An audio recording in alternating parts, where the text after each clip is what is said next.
Chapter 49.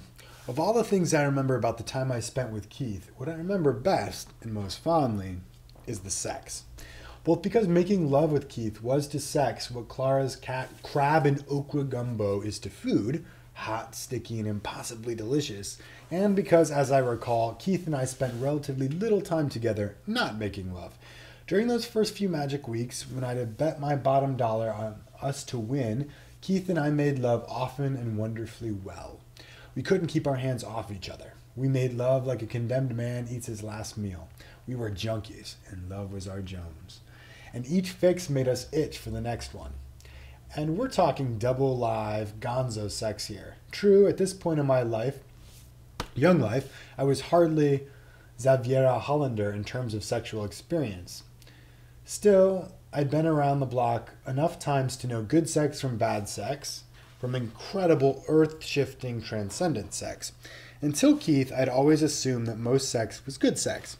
Louis, for instance, was good sex. 4 out of 5 casual pickups are going to be good sex.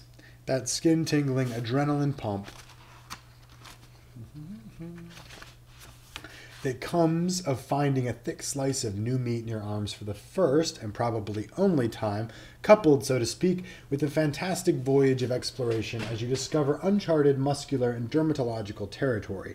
Oh, for the hills and valleys, the peaks and gullies of the male physique are usually enough to keep your excitement level easily within the good sex category. Bad sex is considerably rarer. I mean, you can practically always chalk sex into the pretty good, nothing to write home about column of your score sheet if you have experienced orgasm, but there is bad sex out there waiting for you if you happen to be unlucky enough to stumble onto its flaccid little lap. Zaz, the sax man with whom I briefly shared a sordid one-bedroom in Venice when I was 19, now that was bad sex. I mean, the man was bad sex. I met Zaz, whose real name was Alfonso Del Vaughan, Washington, but who the hell wants to be called a thing like that, at a little hole-in-the-wall nightclub in Hollywood owned by 2 huge, vicious women named Debbie. It was a Monday night showcase. Monday is showcase night all over show business, and I had pulled my usual 12:47 a.m. time slot. Immediately preceding me was a big, nappy, utterly unkempt young man who played one long, quite unlistenable alto sax solo, a cappella and seemingly improvised, for over 25 minutes. About 15 minutes more than was allotted each performer, and about 25 minutes too long, period. When the audience began to boo and jeer, he simply turned his back.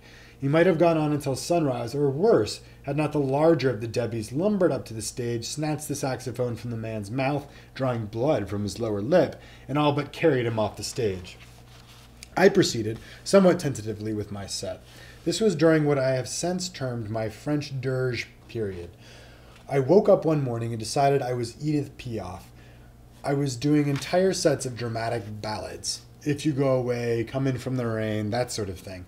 After which the sax player came up to me as I was about to leave, stood much too close to me and said, "I bet you only do it with white boys." I found this an unusual but effective opening line, especially considering I had indeed only slept with white boys.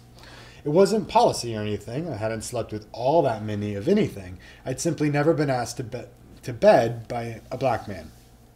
And at this point in my life, I never initiated. While I flipped through my mental file card for a snappy response, he said, "Shame to waste your pretty self on white boys." He smiled. His teeth were the color of your grandfather's World War I doughboy uniform. To this day, I have no idea why I went home with Zaz. Maybe it was the lateness of the hour, my weary and weakened state. Maybe he caught me just far enough off guard. Maybe I felt just the tiniest bit guilty that I had indeed never slept with a black man, and somehow thought of Zaz as a kind of dues paying. But go I did. I followed Zaz into his tiny, filthy pigeon coop of a one-bedroom loft apartment and slipped between the piss-stained, sour-smelling sheets of his frameless bed. And he was bad sex. Zaz wasn't much for preliminaries, which was fortunate, since kissing Zaz was like licking the lid of the garbage pail behind LaWanda's barbecue shack.